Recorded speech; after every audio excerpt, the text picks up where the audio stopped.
Forget everything you think you know about air superiority. The era of the lonely ace pilot is dead.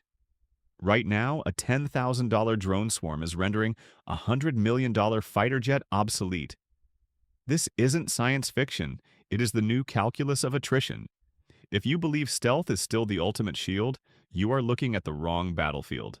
By the end of this briefing, you will understand the three specific technologies that are currently dismantling the world's superpowers, piece by piece. Are we witnessing the final days of the aircraft carrier? The answer lies in a single, terrifying advancement: hypersonic glide vehicles. They don't just break the sound barrier, they break the laws of interception. Traditional defense systems rely on predicting a ballistic arc. They shoot where the target is supposed to be. But these new threats change course in the upper atmosphere. They zigzag while burning at Mach 5.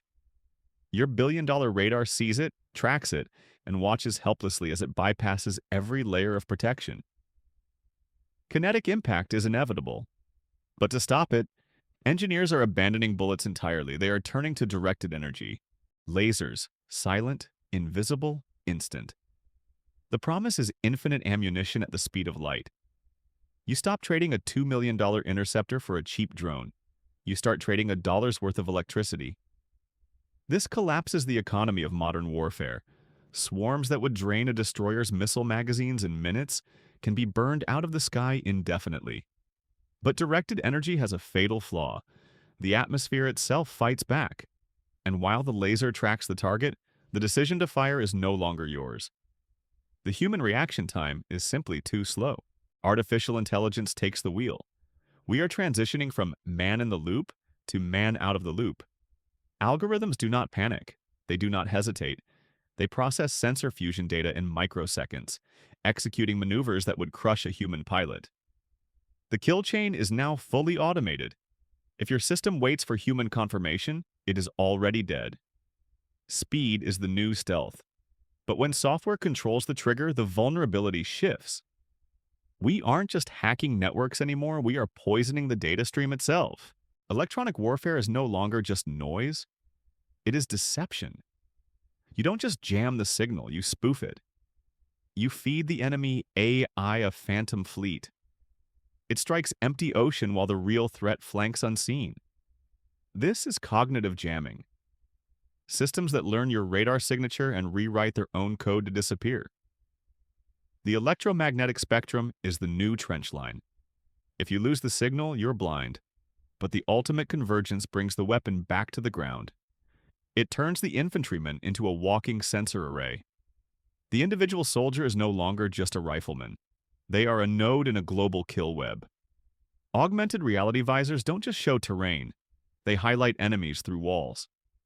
A squad leader doesn't beg for air support. They paint the target, and the network decides the executioner. It might be a tank, a loitering munition, or a missile from a destroyer 50 miles away. The latency is zero. The separation between the scout and the striker is gone, but relying on this digital nervous system creates a catastrophic risk, one that could turn an advanced army into a disorganized mob. If the uplink is severed, the advantage vanishes. GPS spoofing and anti-satellite missiles are the kill switch for modern doctrine. You spend billions connecting every asset, creating a single point of failure. The moment the screens go black, the high-tech soldier is blind, deaf, and isolated. The future of war isn't just about building the smartest weapon. It is about building the system that can survive its own lobotomy. The victor will not be the one with the best chips, but the one who can fight when the lights go out.